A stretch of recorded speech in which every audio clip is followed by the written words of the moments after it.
ஆசிரியர்கள் அனைவருக்கும் வணக்கம். மிக மிக முக்கியமான செய்தி. டெட் தேர்வு குறித்து வெளியே இருக்கு. அது என்னங்கிறத பத்தி தெளிவா இந்த வீடியோல பார்க்கலாம். தினமணில வெளியே இருக்கு. அதுக்கு முன்னாடி நம்ம சேனலுக்கு புதிய பார்வையாளர்களா இருந்தீங்கன்னா, மறக்காம சப்ஸ்கிரைப் பண்ணிக்கோங்க. பக்கத்துல இருக்கிற பெல் ஐகான கிளிக் பண்ணிக்கோங்க. அப்பதான் டிஆர்பி மற்றும் பள்ளிக் கல்வித்துறையிலேருந்து எந்த ஒரு தகவல் வந்தாலும் மிஸ் பண்ணாம பார்க்க முடியும். சரி, ஓகே. வாங்க வீடியோக்குள்ள போகலாம். அது என்ன அப்படின்னு பார்த்தீங்கன்னா, ஆசிரியர் தகுதி தேர்வு வினாத்தாள் எப்படி இருந்தது? இதுக்கு பெரும் ஒரு சர்ச்சையானது. அதுக்கு டிஆர்பி ஒரு விளக்கம் குடுத்துருக்காங்க. என்னங்கிறத தெளிவா பார்க்கலாம். சில முக்கிய தகவல்களும் வெளியாயிருக்கு. ஆசிரியர் தகுதி தேர்வின் தாள் 1க்கான வினாத்தாள் மிகவும் கடினமானதாக இருந்ததாக ஆசிரியர்கள் வருத்தம் தெரிவிக்கின்றன. தமிழகம் முழுவதும் சனிக்கிழமை நடைபெற்ற ஆசிரியர் தகுதி தேர்வின் தாள் 1க்கான வினாத்தாள் மிகவும் கடினமானதாக இருந்ததாக ஆசிரியர்கள் தெரிவித்தனர். தமிழகத்தில் அரசு மற்றும் அரசு உதவி பெறும் பள்ளிகளில் தற்போது பணியில் இருக்கும் இடைநிலை பட்டதாரி ஆசிரியர்கள்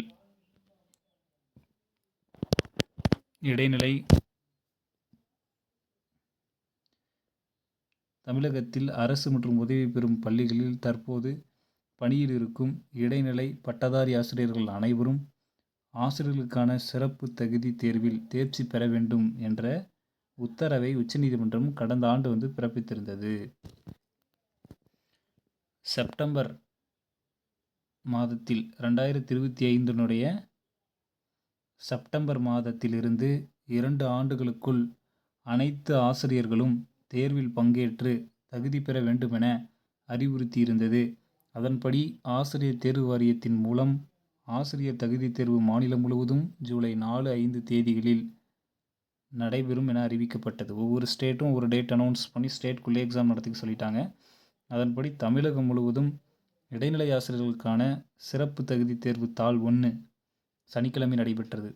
தாள் 1க்கான தேர்வில் வினாத்தாள் கடினமானதாக இருந்ததாக ஆசிரியர்கள் வருத்தம் தெரிவித்தனர். சரிங்களா? 9 மற்றும் 10ஆம் வகுப்புகளுக்கான பாடத்திட்டத்தில் இருந்து கேள்விகள் கேட்கப்பட்டுள்ளதாக அவர்கள் வருத்தம் தெரிவிக்கின்றன. பெரும்பாலானோர் தேர்ச்சி பெற வாய்ப்பே இல்லை என்றும் வருந்துகின்றன. மேக்சிமம் பாஸ் பண்ணுறதுக்கு வாய்ப்பே இல்லைங்கிறாங்க. ரீ எக்ஸாம் தான் எழுதுகிற மாதிரி இருக்கும் அப்படிங்கிற மாதிரியும் சொல்கிறாங்க. ஆனால் அடிக்கடி தேர்வுகள் வருது. இது குறித்து தலைமை ஆசிரியர்கள் அமைப்பின் மூத்த நிர்வாகியாக இருந்தவரும் முன்னாள் மாவட்ட முதன்மை கல்வி அலுவலருமான சாமி சத்தியமூர்த்தி கூறியதாவது: தமிழகம் முழுவதும் நடைபெற்ற ஆசிரியர் தகுதி தேர்வுக்கான வினாத்தாள் மிகவும் கடினமானதாக இருந்ததால் ஆசிரியர்கள் மிகுந்த மன உளைச்சலில் அடைந்துள்ளன. இடைநிலை ஆசிரியர்களுக்கான 1 முதல் 6ஆம் வகுப்பு வரையிலான பாடத்திட்டத்திலிருந்து கேள்விகள் கேட்கப்பட்டிருக்க வேண்டும். ஆனால் 9, 10ஆம் வகுப்புகளின் பாடத்திட்டத்திலிருந்து கேள்விகள் கேட்கப்பட்டுள்ளன. 3 மடங்கு கடினமாக வினாத்தாள் இருந்தது அதிர்ச்சியாக இருக்கிறது. வரும் காலத்தில் தொடர்புடைய பாடம் நடத்தும் ஆசிரியர்களை கொண்டு வினாத்தாள் தயாரிக்கும் பணியை மேற்கொள்ள வேண்டும் என்று சாமி சத்தியமூர்த்தி வலியுறுத்தியுள்ளார். இந்த செய்தி குறித்து உங்களுடைய கருத்துக்களை கமெண்ட் வாயிலாக தெரிவியுங்கள்.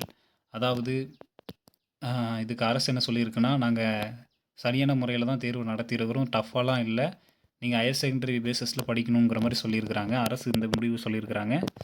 இன்னொரு பக்கம் ஆசிரியர்கள் இந்த மாதிரி குற்றச்சாட்டை வைக்கிறாங்க. இந்த செய்தி குறித்து உங்களுடைய கருத்துக்களை கமெண்ட் மூலமாக சொல்லுங்கள். மேலும் இது மாதிரியான டிஆர்பி மற்றும் பள்ளிக்கல்வித்துறை சார்ந்த அப்டேட்டுக்கு நம்ம சேனலோடு இணைந்திருங்கள். நன்றி.